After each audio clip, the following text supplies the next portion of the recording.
തൊലി കറുത്തു പോയ നേന്ത്രപ്പഴമൊക്കെ വീട്ടിലിരിപ്പുണ്ടെന്നുണ്ടെങ്കിൽ ഇത് മസ്റ്റായിട്ട് നിങ്ങൾ ഉണ്ടാക്കിക്കോളൂ കേട്ടോ. എളുപ്പത്തിൽ തയ്യാറാക്കിയെടുക്കാൻ പറ്റുന്ന നല്ല ടേസ്റ്റി ആയിട്ടുള്ള ഒരു ബ്രേക്ക്ഫാസ്റ്റാണ് ഇന്ന് റെഡിയാക്കി എടുക്കാൻ പോകുന്നത്. അപ്പോൾ ഇതുപോലെ തൊലി കളഞ്ഞിട്ട് 3 എടുക്കുന്നുണ്ട്. നമ്മൾ എത്ര പഴം എടുക്കുന്നോ അതിനനുസരിച്ച് വേണം ഇതിലേക്ക് അരിപ്പൊടി എടുക്കാൻ വേണ്ടിയിട്ട്. അപ്പോൾ അത് ഇങ്ങനെ മുറിച്ചിട്ട് കൊടുത്തതിന് ശേഷം അതിലേക്ക് 1.5 കപ്പ് അരിപ്പൊടി എടുത്തിട്ടുണ്ട് കേട്ടോ. നല്ല ഓവർ പഴുത്തതൊക്കെ ആണെന്നുണ്ടെങ്കിൽ നമുക്ക് അതിനനുസരിച്ച് വേണം കൂടുതൽ അരിപ്പൊടി എടുക്കാൻ വേണ്ടിയിട്ട്. അതിലേക്ക് ആവശ്യത്തിനുള്ള ഉപ്പും 2 ടേബിൾ സ്പൂൺ പഞ്ചസാരയും 1 ടേബിൾ സ്പൂൺ നെയ്യും ചേർത്തിട്ട് ഇതുപോലെ കൈവച്ചിട്ട് നന്നായിട്ടൊന്ന് മിക്സ് ചെയ്തെടുക്കുക കേട്ടോ. അപ്പോൾ ഇതുപോലെ മിക്സ് ചെയ്തെടുത്തതിന് ശേഷം അത് മിക്സിയുടെ ജാറിലേക്ക് ഇട്ട് കൊടുക്കുക. ഒട്ടും വെള്ളം ചേർക്കരുത് കേട്ടോ ഇതിലേക്ക്.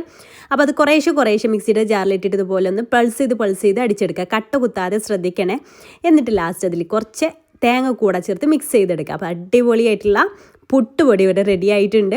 ഇതിലേക്ക് വേറെ കറിയുടെ ഒന്നും ആവശ്യമില്ല കേട്ടോ. ഇതുപോലെ നേന്ത്രപ്പഴ പുട്ടായതുകൊണ്ട് തന്നെ പിന്നെ സാധാരണ നമ്മൾ ചുട്ടെടുക്കുന്ന പോലെ തന്നെ തേങ്ങ ഇട്ട് കൊടുക്കാം, ഈ ഒരു പുട്ട് മിക്സ് ഇട്ട് കൊടുക്കാം, തേങ്ങ ഇട്ട് കൊടുക്കാം, അതേപോലെ അങ്ങ് ആവിക്ക് വേവിച്ചെടുക്കാം കേട്ടോ.